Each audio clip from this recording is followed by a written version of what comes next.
Hey guys, Janet here, aka Gameonysus, and today I am reviewing Flipping Death, but there is a twist to this for all my reviews, just to make it a little bit more interesting. I do them on a scale of 1 to 10, 1 being the lowest, 10 being the highest, with the rule of no 7's.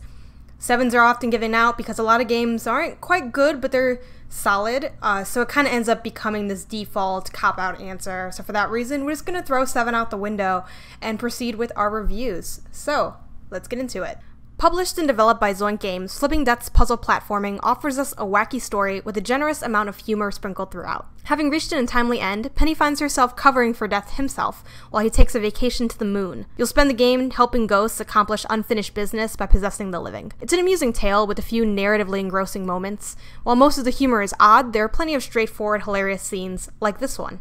If that's my conscience speaking, you're a bit late now, buddy. Yes. This is your conscience speaking. Be nicer to Hocus! Now I know I've drunk too much. You really are Oh my gosh, you are the first person whose mind I had to censor.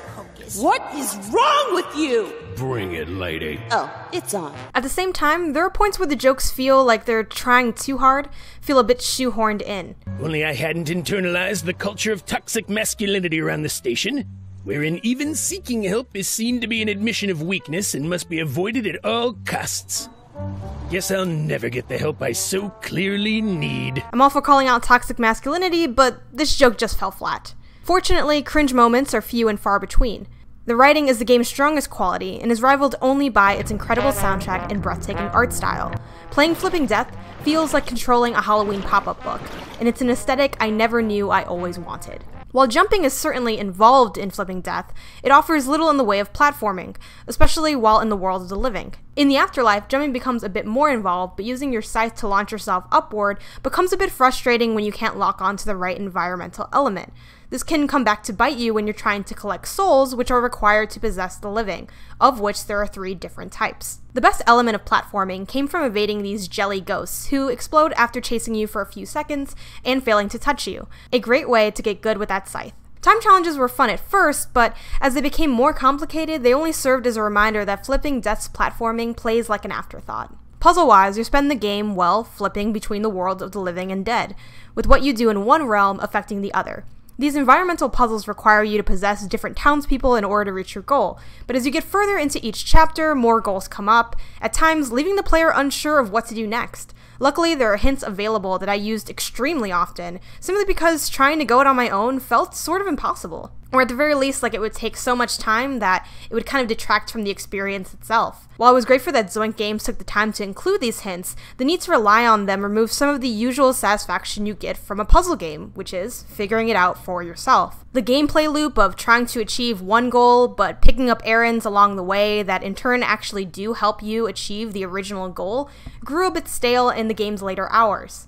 And while the map provided fast travel, I still found myself feeling constantly like I was backtracking and even getting lost at times in a map that isn't terribly large.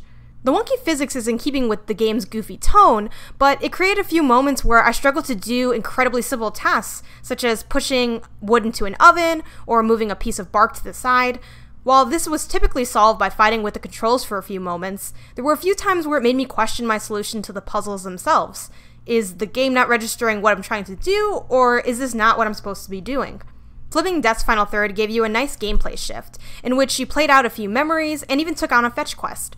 And on the 1 to 10 scale, with 7 off the table, I'm forced to have to put this at a 6.5. The story's pleasant resolution is a saving grace moment, but I feel like I spent most of my playthrough tolerating the gameplay while enjoying the world and story. This could be a hit to you, but proceed with caution, because for me, it just wasn't. Thank you guys so much for watching this review. Go ahead and drop a comment below for a chance to win a copy of Flipping Death available on Steam. So I do have a Steam key to give away to you guys. So drop a comment. I'll pick someone from the comments, say like maybe a week or so from now. Be sure to give this video a thumbs up. Be sure to hit subscribe, tap the bell, and I will see you guys here next time. Bye!